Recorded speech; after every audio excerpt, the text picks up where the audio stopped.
പ്രതിരോധ രംഗത്ത് കഴിഞ്ഞ ഒരു ദശാബ്ദത്തിനിടെ ഇന്ത്യ ഏറെ മുന്നേറ്റമാണ് കാഴ്ചവെച്ചത്.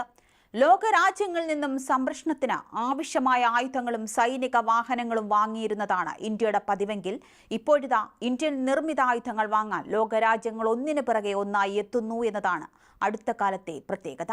ഇക്കഴിഞ്ഞ മെയ് മാസത്തിൽ ഗ്രീസിൽ നടന്ന ഡിഫൻസ് എക്സിബിഷൻ ഏഥൻസിൽ ഇന്ത്യ പ്രദർശിപ്പിച്ച ഒരു മിസൈൽ യൂറോപ്പിലെ നിരവധി നാറ്റോ സഖ്യരാജ്യങ്ങളുടെ ശ്രദ്ധയെ ക്ഷണിക്കുന്നു.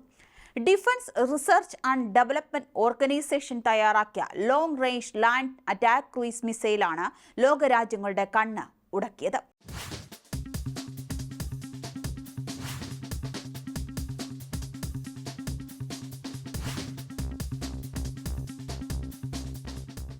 ലോങ് റേഞ്ച് കൃത്യമായ ആക്രമണങ്ങൾക്ക് long range land attack cruise missile 1000 kilometre range എന്ന മികച്ച ദൂരം തന്നെ പുലർത്തുന്നതാണ് രാജ്യങ്ങൾക്ക് പ്രിയങ്കരമാകാൻ കാരണം. നിലവിൽ അമേരിക്കയുടെ ടോംഹക്ക് ക്രൂയിസ് മിസൈലാണ് ഇത്തരം ദൗത്യങ്ങൾക്ക് നാറ്റോ രാജ്യങ്ങൾ ഉപയോഗിക്കുന്നത്.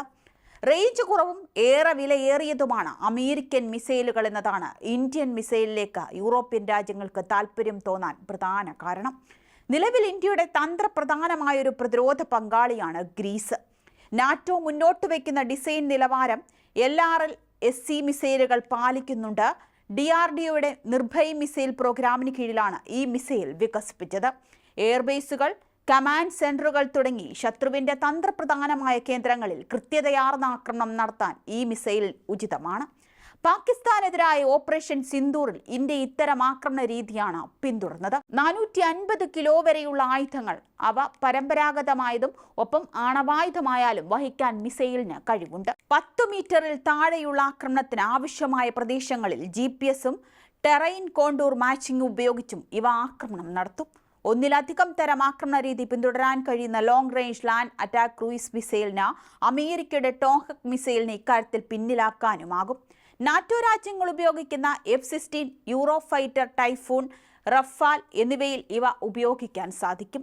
ഗ്രീസ് ഈ മിസൈൽ വാങ്ങുന്നതിൽ അതിയായ താൽപ്പര്യം കാണിച്ചിട്ടുള്ളതായും DRDO അധികൃതരുമായി സംസാരിച്ചിട്ടുള്ളതുമായാണ് വിവരം.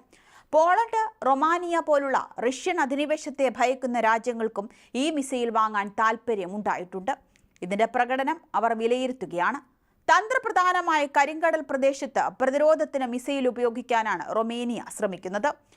LRL-C മിസൈലുകൾ നാറ്റോ രാജ്യങ്ങളിലും മറ്റും നൽകുന്നതിലൂടെ നിലവിലെ $2.5 ബില്യൺ പ്രതിരോധ കയറ്റുമതിയെ $5 ബില്യൺ എന്ന കണക്കിലെത്തിക്കാനാണ് ഇന്ത്യയുടെ ശ്രമം.